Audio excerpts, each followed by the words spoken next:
कोई भी किसी भी मैन्युफैक्चरर की या इंडस्ट्रियलिस्ट की हम बात अगर करते हैं तो वो एक टाइम पीरियड लेकर चलता है किसी भी मशीन के लिए कि वो मशीन जो है वो इतने टाइम तक चलेगी। तो उसने अंदाज़ा लगाया कि that the value of a machine which cost in rupees 56,200 will depreciate each year by 20%। उसने अंदाज़ा लगाया कि हर साल उस मशीन की कॉस्ट 20% गिर जाएगी, 20% उसकी वैल्यू कम हो जाएगी। ठीक है, उसने एक minute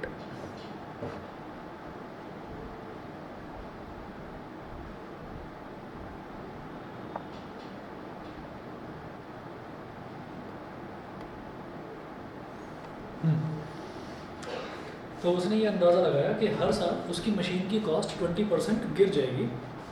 find the estimated value at the end of 3 years। ठीक, तो एग्जाम्पल क्वेश्चन नंबर 23 इसमें ये है कि इनिशियल वैल्यू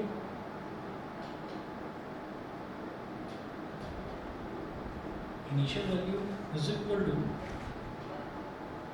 रुपीज़, और इसको ना आप ए बोल देना, ए यानी कि फर्स्ट टर्म हो गई एक तरह से ये रुपीज़ 56,200, ये इनिशियल वैल्यू होगी।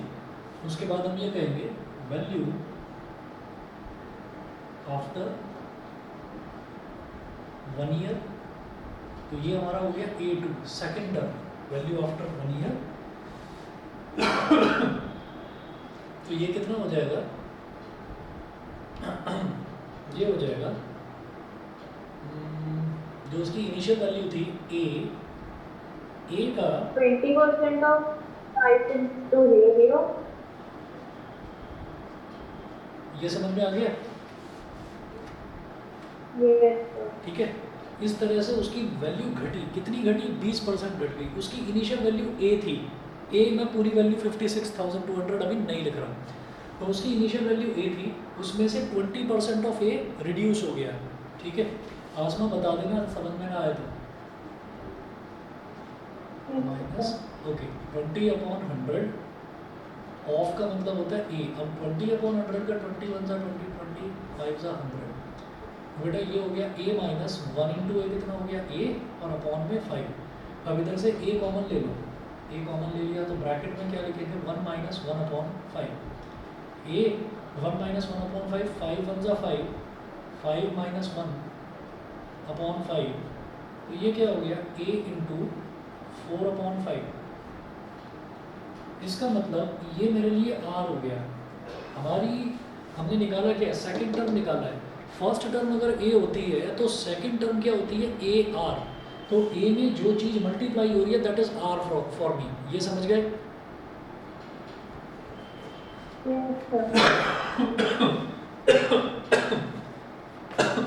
अच्छा, a हो गया, a2 हो गया। अब वो बोल रहे हैं a2 क्या है, value after 1 year. Value after 1 year, 1 साल के बाद वैल्यू होगी सेकेंड टर्म, तो 2 साल के बाद वाली value is called third term, और 3 साल के बाद वाली value will called fourth term. तो यहाँ आप लिखें value of machine after 3 years is equal to A4। A4 क्या हो जाएगा, AR की पावर 3। A4 क्या हो जाएगा, AR की पावर 3। अब A क्या था 56,200, 56,200, और R क्या है 4/5, 4/5 की पावर 3, 4/5 की पावर 3, 56,200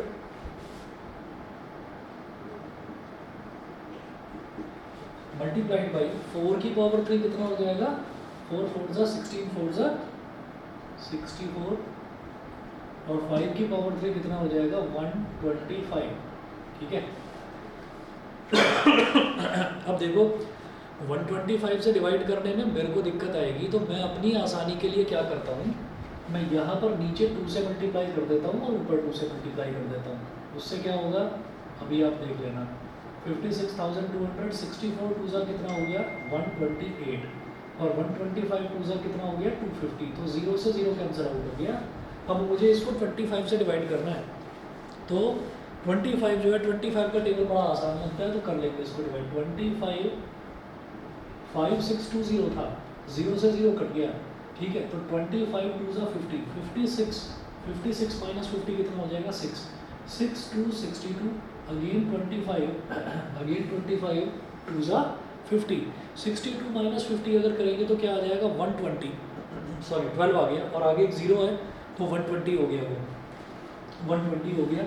तो 25 4 ज़ा 100, 25 4 ज़ा 100, तो 4 ज़ा 100 हो गया, तो 120 में से 100 को सब्ट्रैक्ट करेंगे तो क्या आ जाएगा 20, 20 के आगे 0 लगाओ तो हो गया 200, 25 8 ज़ा 200, तो 224.8, 224.8 इंटू 128, करो जी मल्टीप्लाई, 224.8 इंटू 128, 8 8 ज़ा 64, 6 कैरी, 8 4 ज़ा 32 और 6 38, 3 कैरी, 8 2 ज़ा 16 और 3 19, 1 कैरी, 8 2 ज़ा 16 और 1 17, 17984 क्रॉस, 2 से मल्टीप्लाई करिए, 2 8 ज़ा 16, 1 कैरी, 2 4 ज़ा 8 और 1 9, 2 2 ज़ा 4, 2 2 ज़ा 4, ये हो गया। डबल क्रॉस लगाइए, 8 4 2 2, 4 8 प्लस 6 14, 1 कैरी आ गया, 1 प्लस 9 10 प्लस 9 19 प्लस 8 27, 2 कैरी आ गया, 2 प्लस 7 9 प्लस 4 13 प्लस 4 17, 1 कैरी आ गया, 1 प्लस 1 2 प्लस 4 6 प्लस 2 8 और 2 2 8 डबल 7 डबल 4, तो ये आ गया रुपीज़ 2 8 774.4 नहीं लिखते कभी भी रुपीज़ में, 0.40 लिखते हैं, इसका मतलब 28,774 रुपीज़ 40 पैसा। बताइए जी, क्लियर है? Yes, sir. Clear Yes, sir. है? आंसर यही है, हाँ आंसर यही है। 28,774.4 जो इन्होंने लिखा है वो ठीक नहीं है, उसको 40 लिखना हमेशा। रुपीज़ वाला जो क्वेश्चन आएगा उसमें एक डिजिट नहीं लिखते, उसके बाद उसके आगे एक 0 लगा देते हैं, मतलब 2 डिजिट्स लिखते हैं। चलिए जी अगला देखेंगे, question number 24। Priyanka invested ₹1300 in an account that pays 4% interest compounded annually, assuming no deposits और विड्रॉल्स आर मेड। हम ये मान लेते हैं कि किसी तरीके का कोई नया डिपॉजिट भी नहीं करा गया, कोई नया विड्रॉल भी नहीं करा गया।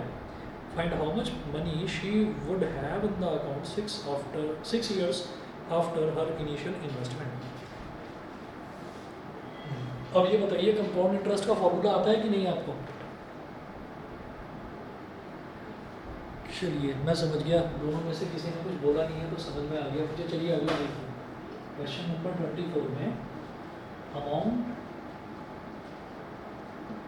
Of compound interest, amount of compound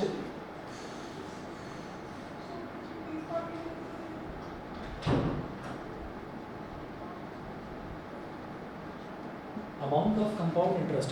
तो जो कंपाउंड इंटरेस्ट होता है, एक दो अंतर होता है सिंपल इंटरेस्ट और कंपाउंड इंटरेस्ट में। सिंपल इंटरेस्ट का फॉर्मूला होता है बेटा PRT/100। तो सिंपल इंटरेस्ट में हम सबसे पहले इंटरेस्ट निकाल लेते हैं, और इंटरेस्ट निकालने के बाद में जब ये देखा जाता है, फॉर एग्जांपल अगर मान लीजिए मैंने पैसा लिया किसी से उधार, तो मैंने 100 रुपये उधार ले लिए, अब इंटरेस्ट बनता है मान लीजिए 10 रुपये का। तो हम क्या करेंगे, हम अमाउंट कि भाई हमको कितना अमाउंट लौटाना है, हमको अब 100 रुपये नहीं लौटाने, हमको अब प्रिंसिपल जो था 100 रुपये का उसमें इंटरेस्ट ऐड करके टोटल अमाउंट लौटा देना है, ठीक है। तो सिंपल इंटरेस्ट में मैं पहले इंटरेस्ट कैलकुलेट करता हूँ, फिर जो ओरिजिनल प्रिंसिपल था उस प्रिंसिपल में इंटरेस्ट को ऐड करके और फिर उसको हमें लौटाना होता है। लेकिन कंपाउंड इंटरेस्ट की अच्छी चीज़ ये है कि कंपाउंड इंटरेस्ट में सीधा अमाउंट कैलकुलेट करने का ये फॉर्मूला होता है हमारे पास। देखो, amount of compound interest is given as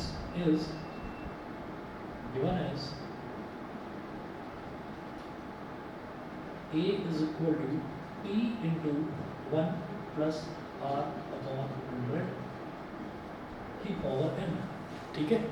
1 plus R upon 100 की पावर n, बेसिकली ये GP ही है, ये GP ही है। 1 plus R upon 100 क्या हो गया, 1 प्लस आर अपॉन 100 हो गया हमारे पास 1। मतलब यहाँ पर ये जो है ना ये पूरा टर्म ये एक तरह से कॉमन रेशो हो गया, और उसकी पावर n का मतलब क्या है कि कितने साल का कंपाउंड इंटरेस्ट निकाला जा रहा है। ठीक है, तो आप ये देखो कि अगर 2 साल का निकाला जाएगा तो प्रिंसिपल क्या हो गया a, यानी कि इनिशियल अमाउंट है ना, और जो ये पूरा टर्म है it will behave like r यानी कि कॉमन रेशो ऑफ जीपी। तो आप ये देखो उन्होंने बोला, एक क्वेश्चन आ गया, अच्छा हाँ, प्रियंका इन्वेस्टेड ₹1300, तो इसमें प्रिंसिपल कितना दे रखा है आपको ₹1300 ये दे रखा है, इन an account that pays 4% interest compounded annually. ठीक है, तो रेट ऑफ इंटरेस्ट कितना दे रखा है 4%। अच्छा, find how much money she would have in the account 6 years after her initial investment. तो एन की वैल्यू कितनी दे रखी है 6 years। सीधा इस वैल्यू में डालिए, फॉर्मूले में डालिए और आंसर निकालिए। अमाउंट कितना आ जाएगा देखिएगा,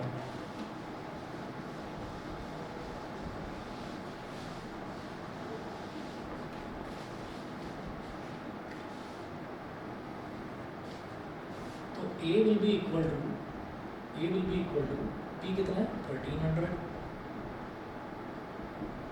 1 प्लस 4 अपॉन 100 की पावर 6। ठीक है तो ये हो जाएगा 1300 और एलसीएम ले लो, तो 100 इंटू 1 कितना हो गया 100 प्लस 4 अपॉन 100 की पावर 6। 1300 इंटू 100 प्लस 4 कितना हो गया 104 अपॉन 100 की पावर 6। तो 2 0 गए तो पॉइंट इधर आ गया, ये आ गया 1300 इंटू 1.04 की पावर 6, और इन्होंने आंसर भी शायद यही दिया होगा, आंसर भी यही है। ठीक है, तो मतलब मेरे को इसकी पावर 6 कैलकुलेट करने की ज़रूरत नहीं है। बताइए जी, क्लियर है? ठीक है, चलिए जी, उसके बाद जरा देखते हैं sum of first n terms of a GP. अगला टॉपिक यही दे रखा है आपकी बुक में,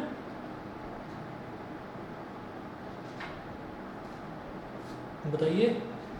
ठीक है, ठीक है, तो बस मुझे 1 मिनट दीजिए, यही वाला टॉपिक अभी स्टार्ट कर रहा हूँ, 1 मिनट में आ रहा हूँ बस मैं।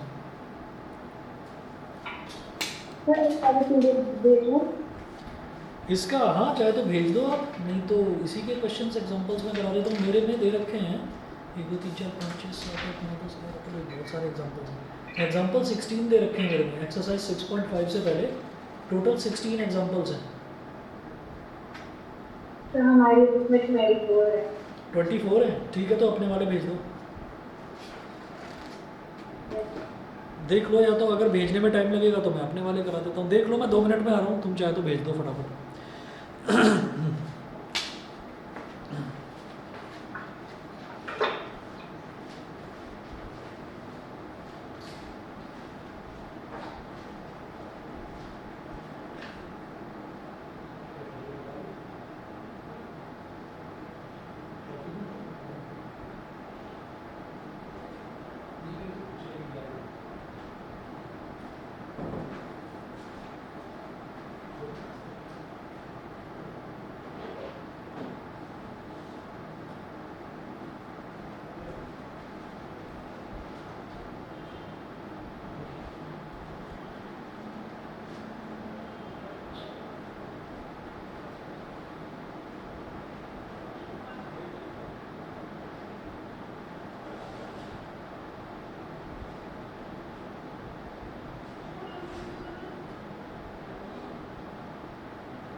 चलिए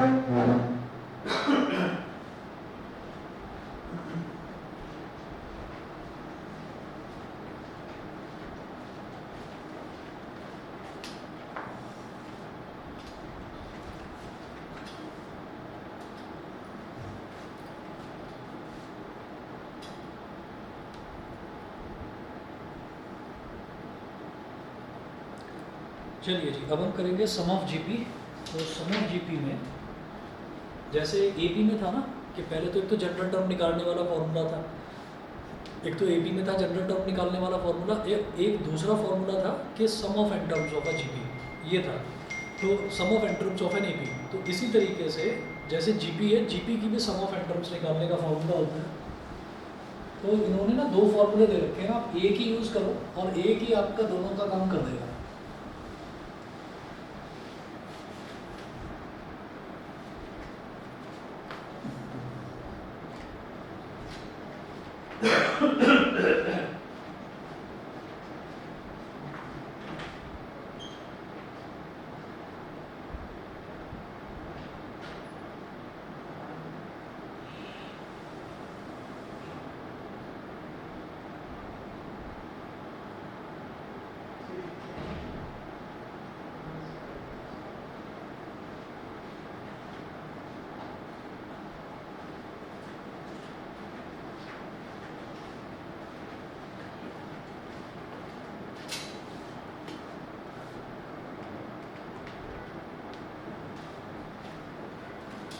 देखिए यहाँ पर आप नोट करें sum of n terms of a GP.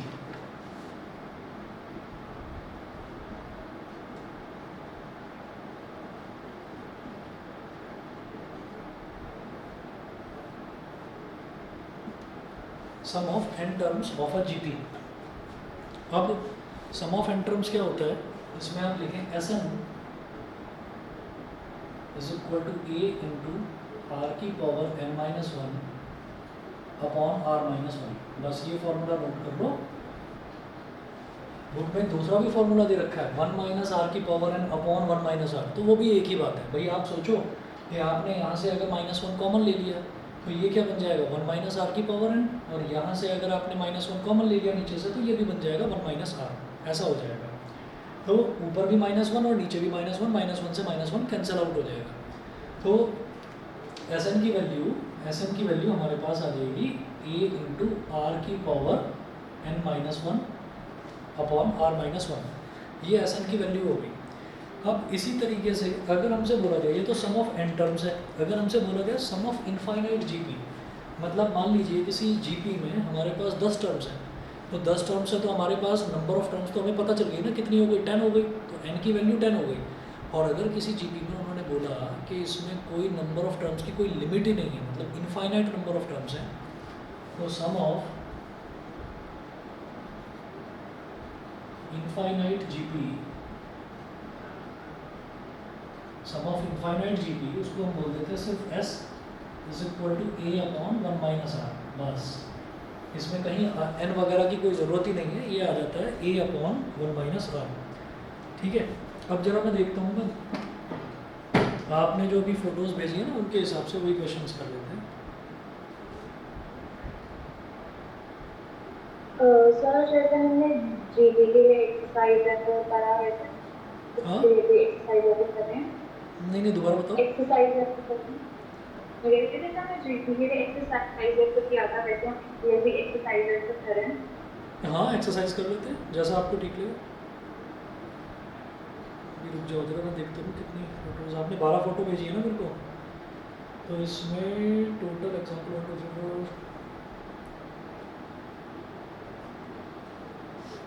Example तो हैं 24, ठीक है, और एक्सरसाइज 6.5 है, तो 6.5 में 27 क्वेश्चन हैं।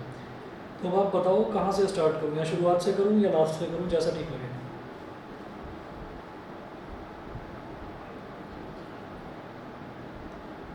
एक्सरसाइज करनी है ना, तो 19 से करो, तो 19 से करो सारे के प्रॉब्लम। अच्छा ठीक है मैं समझ गया, वर्ड प्रॉब्लम्स में दिक्कत आ रही है, ठीक है। चलिए जी देखते हैं। तो देखो थोड़ा बहुत इसमें हमको बिल्कुल शुरुआत के क्वेश्चंस की कोई खास ऐसी ज़रूरत भी नहीं है, क्योंकि क्या है कि हमसे ना ये पूछा जाएगा, जैसे अब तक हमसे ये पूछा जाता था कि आप किसी की भी फिफ्थ टर्म बताओ, तो तो फिफ्थ टर्म हम कहते थे A5 हो गई फिफ्थ टर्म। अब हमसे ये पूछा जाएगा कि सम ऑफ फर्स्ट 5 टर्म्स बताइए, तो आपको क्या निकालना होगा, S5 निकालना होगा। n की जगह 5 डालो तो A आपका first term, R common ratio, उसकी पावर 5 -1 अपॉन R -1, ये करना होगा। ठीक है, तो जो ये वर्ड प्रॉब्लम्स हैं, वर्ड प्रॉब्लम्स में हमको सबसे पहले फर्स्ट टर्म और कॉमन रेशो और नंबर ऑफ टर्म्स, ये 3 चीज़ें हमें आइडेंटिफाई करनी होती है। क्वेश्चन नंबर 19 से स्टार्ट करते हैं। एक्सरसाइज 6 पॉइंट कौन सी है, 5 है, एक्सरसाइज 6.5।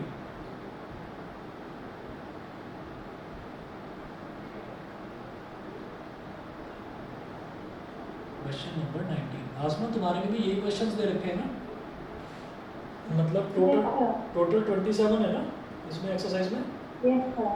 ठीक है, तो मेरा ना एडिशन पुराना है। चलिए, इसमें है a snail starts moving towards a point 3 centimeter away at a pace of 1 centimeter per hour। ठीक है, as it gets tired it covers only half the distance compared to previous hour in each succeeding hour। ठीक है, a snail starts moving towards a point 3 centimeter away at a pace of 1 centimeter per hour। ठीक है, अब समझना जरा, snail जो होता है बहुत धीरे धीरे चलता है। अब आप उसकी स्पीड देख लो, 1 centimetre per hour. 1 centimetre per hour का मतलब क्या है, 1 घंटे में वो उसकी जो इनिशियल स्पीड है, 1 घंटे में वो सिर्फ 1 सेंटीमीटर डिस्टेंस से ट्रैवल करता है, और उसको जाना कहाँ पर है, उसको 3 सेंटीमीटर दूर जाना है। तो ये हो गया इनिशियल पॉइंट जहाँ से उसने अपनी जर्नी स्टार्ट करी, ये हो गया फाइनल पॉइंट जहाँ तक उसको पहुँचना है। और इनिशियल पॉइंट और फाइनल पॉइंट के बीच में जो डिस्टेंस है, that total distance is 3 centimetre. That total distance is 3 centimetre. A snail starts moving towards a point 3 centimeter away at a pace of 1 centimeter per hour। अच्छा, at a pace of 1 centimeter per hour, तो snail starts moving towards a point 3 centimeter। अच्छा, as it gets tired, it covers only half the distance compared to previous hour in each succeeding hour। अच्छा, it covers only half the distance compared to previous hour, 1 centimeter at a pace of 1 centimeter। ठीक है, तो हमने ये कहा कि वो पहला जो आर था उसमें उसने 1 सेंटीमीटर डिस्टेंस ट्रेवल करा, तो हम ऐसे लिख लेते हैं, distance travelled in first hour. पहला जो 1 घंटा है उसमें उसने जो डिस्टेंस ट्रेवल करा उसको मैं बोल देता हूँ बेटा ए, यानी कि फर्स्ट टर्म। तो वो कितना हो गया, वो उसने 1 सेंटीमीटर ट्रेवल करा। ठीक है, उसके बाद है distance travelled in second are.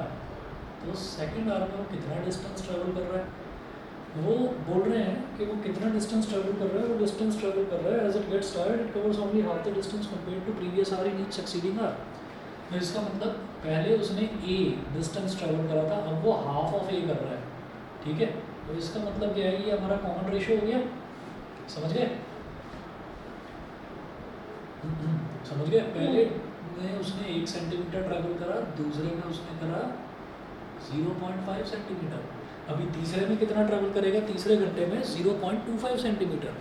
और इन सब का पहले 1 सेंटीमीटर, फिर 0.5 सेंटीमीटर, फिर 0.25, इन सब का सम, इन सारे छोटे छोटे डिस्टेंसेस का सम 3 सेंटीमीटर के इक्वल होना चाहिए। तो ये जो 3 सेंटीमीटर है ये मुझे सम दे रखा है, ये समझ में आ गया।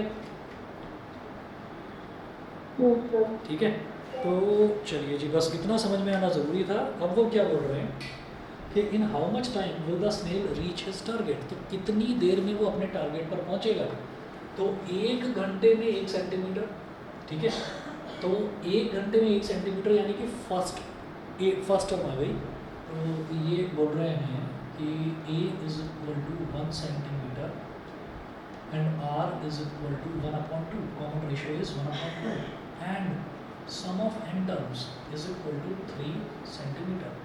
तो बेटा S n is equal to कितना दे रखा है, 3 सेंटीमीटर। यहाँ डालो एस एन का फॉर्मूला। एस एन का फॉर्मूला होता है ए इंटू आर की power n -1 upon r -1 is equal to 3। ये हो गया अब इसके बाद आपको क्या करना है, अब इनकी सबकी वैल्यू डाल देनी है यहाँ पर, और मुझे निकालना क्या है, एन। एल निकालना है, तो एन हमारे पास आ जाएगा number of terms. Number of terms का मतलब आ जाएगा कितने आवर्स, कितने घंटे लगे। और ये अगर एन की वैल्यू 1 है तो 1 आवर, एन की वैल्यू 2 है तो 2 आवर्स, 3 है तो 3 आवर्स, वो आएगा। तो ये कितना हो गया 1, चलिए जी, तो ए की वैल्यू हो गई 1 इंटू आर की पावर एन माइनस 1, आर कितना 1/2, 1/2 की power n minus 1 upon 1/2 minus 1 is equal to 3। ठीक है, अच्छा जी, अब न्यूमरेटर में हो जाएगा 1/2 की पावर एन, तो 1 की पावर एन अपॉन 2 की power n minus 1, 1/2 minus 1 is minus 1/2 is equal to 3। इसको इधर ले जाओ, 1 की पावर एन तो 1 ही होता है, तो 1/2 की power n minus 1 is equal to minus 3/2। यहाँ तक समझ गए? यहाँ तक क्लियर है? बताओ सर लास्ट को क्या करा आपने? लास्ट तक 1/2 माइनस 1 तो हो गया माइनस 1/2, माइनस 1/2 को 3 इधर ले गए हम, तो माइनस 3/2 हो गया। 1 की पावर n इज 1, 2 की पावर n इज 2 की पावर n माइनस 1। मतलब इस तरफ तो बस यही बचा ना, क्योंकि डिनोमिनेटर उधर ले गए, तो लेफ्ट हैंड साइड में तो सिर्फ ये बचा, और राइट हैंड साइड में माइनस 3/2। 1 की पावर n को 1 ही लिख दिया, क्योंकि 1 की पावर कुछ भी करो, कितनी भी बड़ी से बड़ी पावर कर दो, 1 की 1 ही रहता है। ठीक है, अब ये जो माइनस 1 है इसको उधर ले जाओ, तो 1/2 की power n is equal to minus 3/2 plus 1/2 की पावर n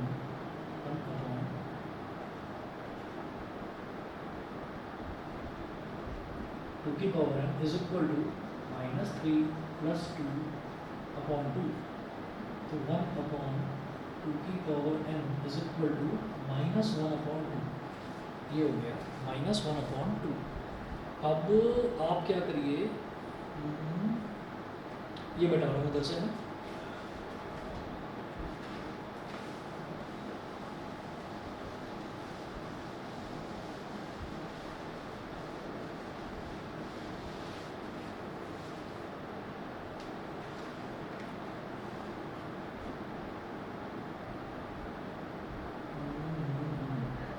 सर रेसिप्रोकेट नहीं हो जाएगा 1/2? एक मिनट में ठीक है, देख, पास दोबारा बोलो क्या कह रहे हो?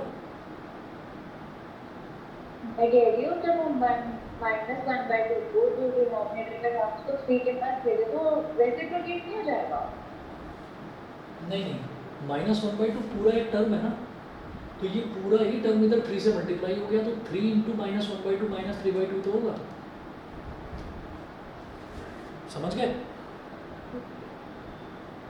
हाँ है ना, मतलब एक तरह से आप वैसे भी सोचो कि अगर 1/2 को मैं एक नॉर्मल टर्म मानूँ तो कितना हो जाएगा, माइनस का 0.5 हो जाएगा, माइनस का 0.5, और 3 इंटू 0.5 क्या हो जाएगा, -1.5, -1.5 मतलब -3/2। एक मिनट में देख रहा हूँ कि कहीं मैंने कुछ गड़बड़ करी ना। 1/2 मतलब a इंटू 1/2, कॉमन रेशियो हमारा ठीक है, ऐसा हमारा ठीक है, यहाँ तक भी सही है। और ये नेगेटिव जो आ रहा है, ये चलो देखते हैं क्या करना है इसका। 1/2 ये -1/2 का क्या करूँगा, -3/2, और इधर -1 बचा, वो उधर चला गया, 2 1 2, -3 + 2 is -1 -1/2, 1/2 की power n is equal to -1/2। Sir not possible तो केस है। नॉट पॉसिबल है क्या इसका आंसर? सर अगर वो आंसर में देखा हो उस वक्त देख लो कि 2 का n है एंड उधर अच्छा, only ये 2 लिखा है। हुआ है, इन्होंने आंसर में दे रखा है नेवर, इन्होंने आंसर में भी दे रखा है नेवर, कि वो नहीं पहुंच पाएगा। In how much time will the snail reach his target, तो ये पता है ये हो क्या रहा है, इसको मैंने जैसे 1/2 की पावर n है ये है ना, तो इसको मैं ये बोल सकता हूँ 1/2 की होल पावर n, और ये माइनस बाहर रखो तो ये 1/2 की होल पावर n, और अगर इसको -1/2 को अंदर ले जाता हूँ मतलब ये पॉसिबल नहीं हो पा रहा, ठीक है ना। तो यहाँ पर लिखो for none of the values of n this situation is possible.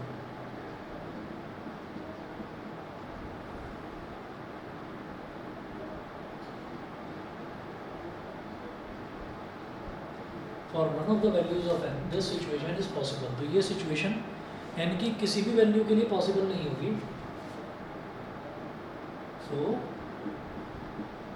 Snell will never reach his target.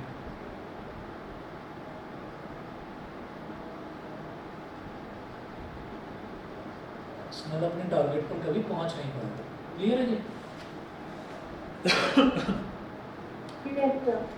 चलिए जी, तो अगला देखते हैं। Okay, the inventor of chess board was a very clever man. जो चेस बोर्ड का इन्वेंटर था वो बड़ा चालाक था।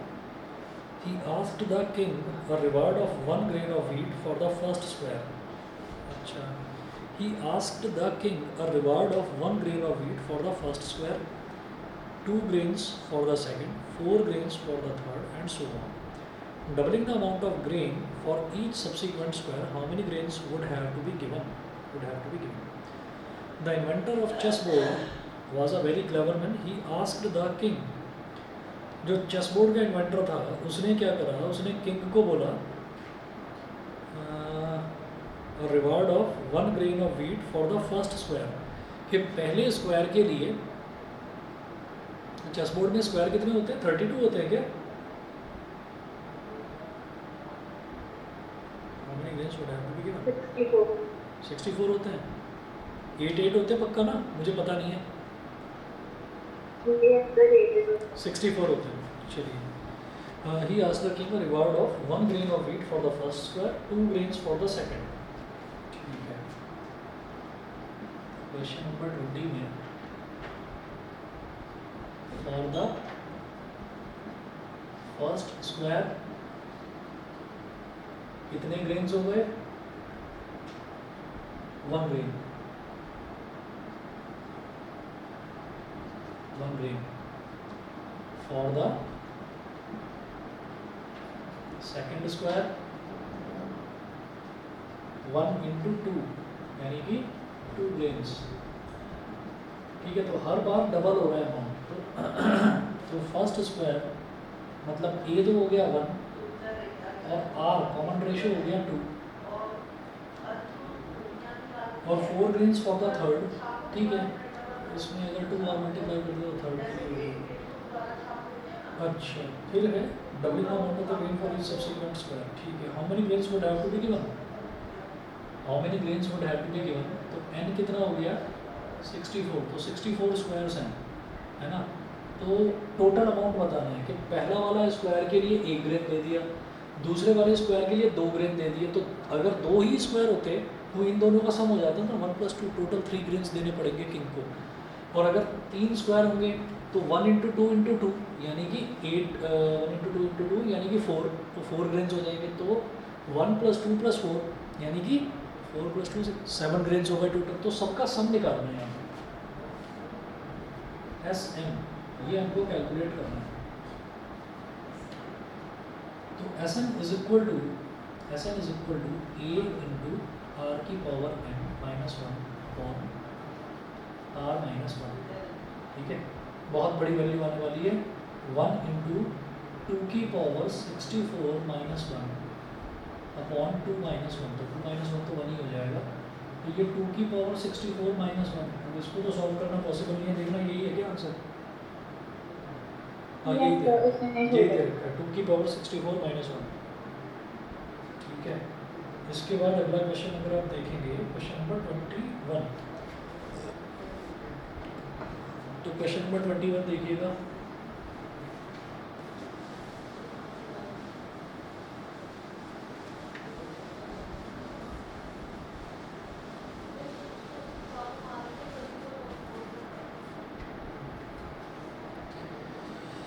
अच्छा जी, on the first day a music video of Arijit Singh, अरे वाह लेटेस्ट बुक है अरिजीत सिंह, ठीक है। On the first day a music video of Arijit Singh was posted online, got 120 views in Delhi, the number of viewership gets increased by 5% per day.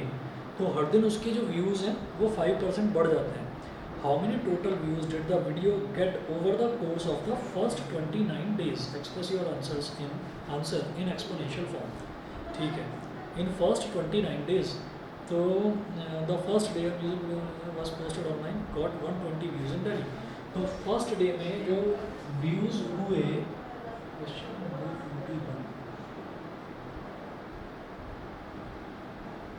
number of views on first day, इसको A बोल दिया, कितने views हैं 120 views, ठीक है। और number of views on second day, second day के number of views क्या हो जाएंगे ए आर, तो ए कितना है 120, और ये क्या होगा, वो कह रहे हैं 5% बढ़ गए, तो 120 प्लस 5% ऑफ 120, और 120 क्या है हमारा यही तो, 120 कॉमन ले लिया, तो 1 प्लस 5%, 5% का मतलब होता है 5/100, तो 120 इंटू 1 प्लस 5/100,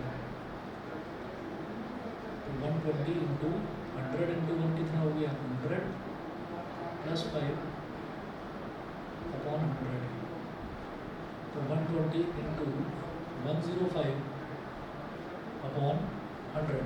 इसका मतलब क्या हो गया कि 105/100 ये हमारा कॉमन रेशियो है, आर है, ठीक है। और इसको आप 1.05 भी बोल सकते हो, 1.05, आर इज इक्वल टू 1.05, तो कॉमन रेशियो हो गया 1.05। How many total views did the video get over the course of the first 29 days, ठीक है। तो n इज इक्वल टू दे दिया 29,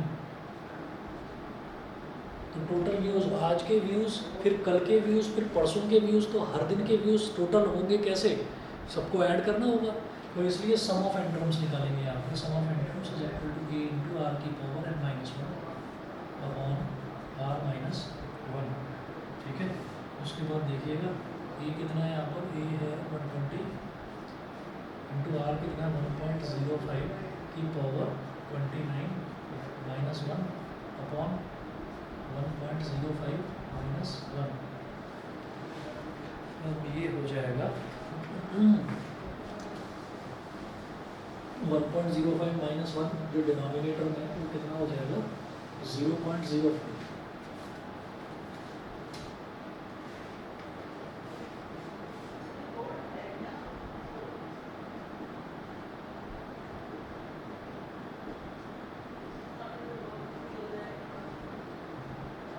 पॉइंट गया तो ऊपर आ गया 100, 5 20 इज 100, और 20 इंटू 120 कितना हो जाएगा 12 टू द 24, 2400 इंटू 1.05 की पावर 29 माइनस 1, देखना ये दे रखा है क्या,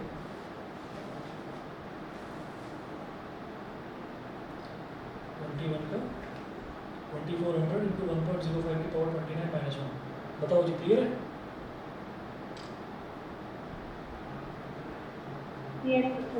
ठीक है, अच्छा क्वेश्चन नंबर 22 देखते हैं जरा।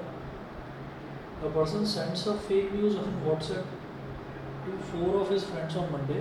Each of these friends forward the fake news on to the 4 of their friends on Tuesday. Each person who receives the fake news on Tuesday send it to 4 more people by Wednesday. And this process goes on for a week. After a week, a Reddit news agency verifies the news and finds it to be fake. Find how many people have received the fake news on WhatsApp till then. So question number 22 में a person sends a fake news on WhatsApp to 4 of his friends on Monday, ठीक है। तो A is equal to हो गया, A is equal to 4 हो गया, क्योंकि उसने मंडे वाले दिन 4 लोगों को वो मैसेज भेज दिया, ठीक है। तो ये किस दिन हुआ, ये काम हुआ मंडे को, उसके बाद ए आर यानी कि सेकेंड टर्म उन्होंने बोला कि each of these friends forward the fake news on to the 4 of their friends on Tuesday. तो हर एक बंदे ने अपने 4 दोस्तों को और भेजा। तो पहले ने 4 को भेजा तो 4, दूसरे ने 4 को भेजा तो 4 + 4 8, तीसरे ने भी 4 को भेजा तो +12, और चौथे ने भी 4 को भेजा तो 12 और 4 16। तो इसका मतलब इन चारों ने 4 बंदों को भेजा तो टोटल 16 हो गया। तो 4 × 4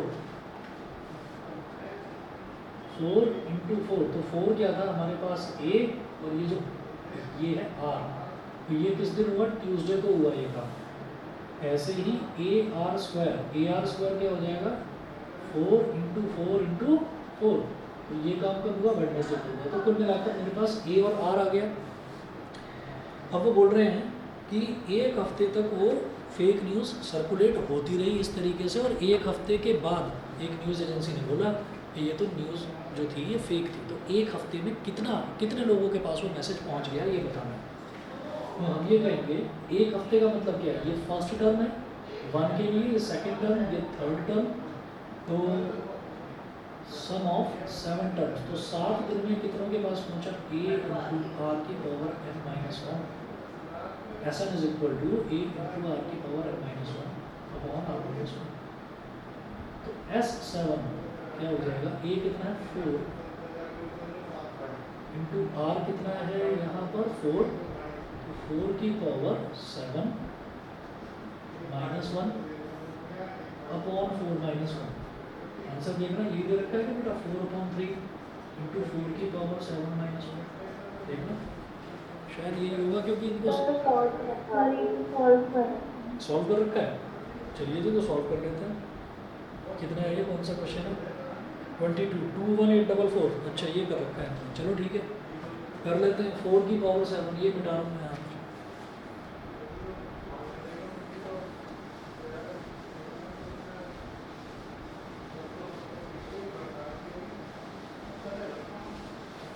ये ऐसे हो गया = 4/3, और 4 की पावर 7 को लिख दिया 4 की पावर 3 × 4 की पावर 3 × 4 -1।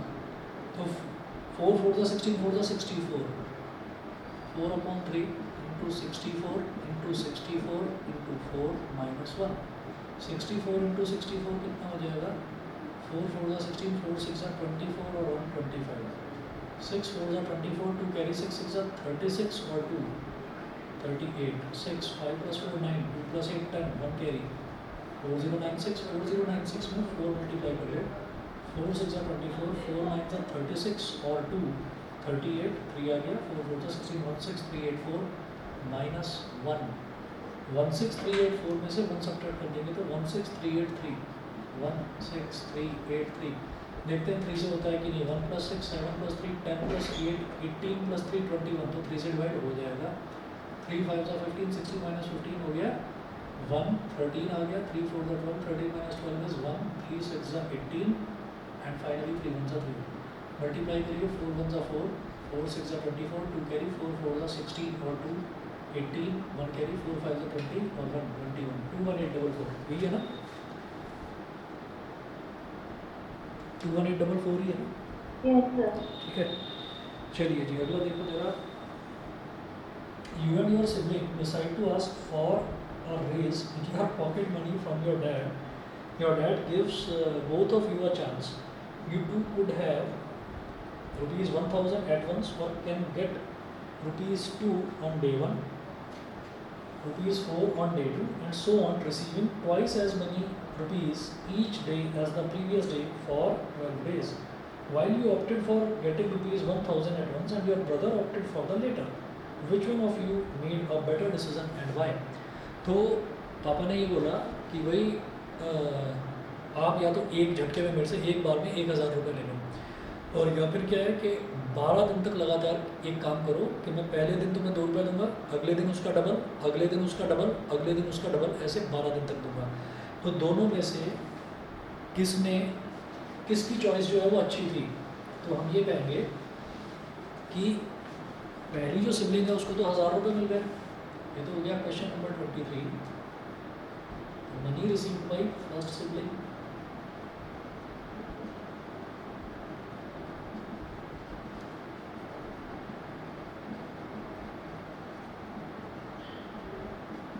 इज इक्वल टू ₹1000, और जो सेकंड सिबलिंग है उसको क्या होगा,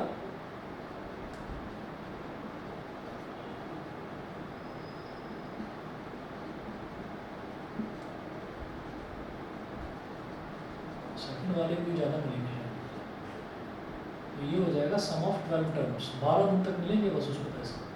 तो अब इसमें क्या होगा, इसमें ए की वैल्यू है ₹2, पहले दिन ₹2 मिले, ठीक है। आर क्या है, कॉमन रेशियो वो भी 2 है, हर दिन 2 मल्टीप्लाई होता जा रहा है, और एन कितना हो गया 12, ठीक है। करो जी कैलकुलेट, ए इंटू आर की पावर एन यानी कि 2 की पावर 12 -1 अपॉन आर -1 यानी कि 2 -1, तो 2 की पावर 12 -1, 2 की पावर 12 कितना होता है, 2 की पावर 10, 10 कितना होता है 1024, नहीं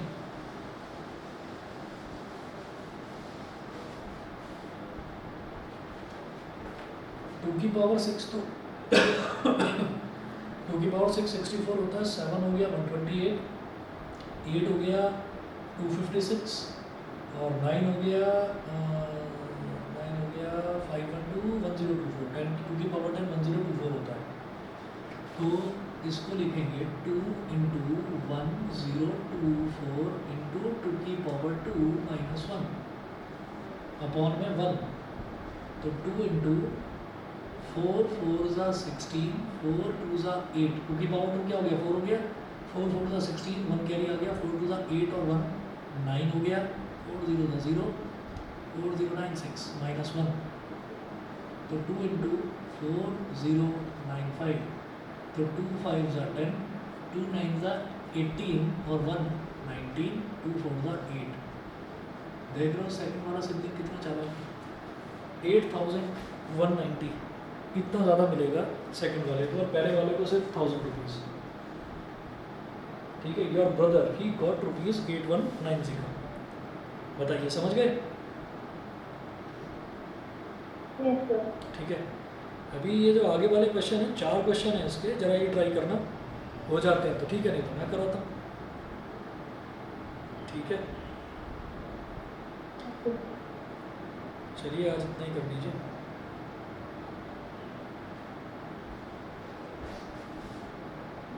सर बात पूछूंगी, हाँ जी बताइए।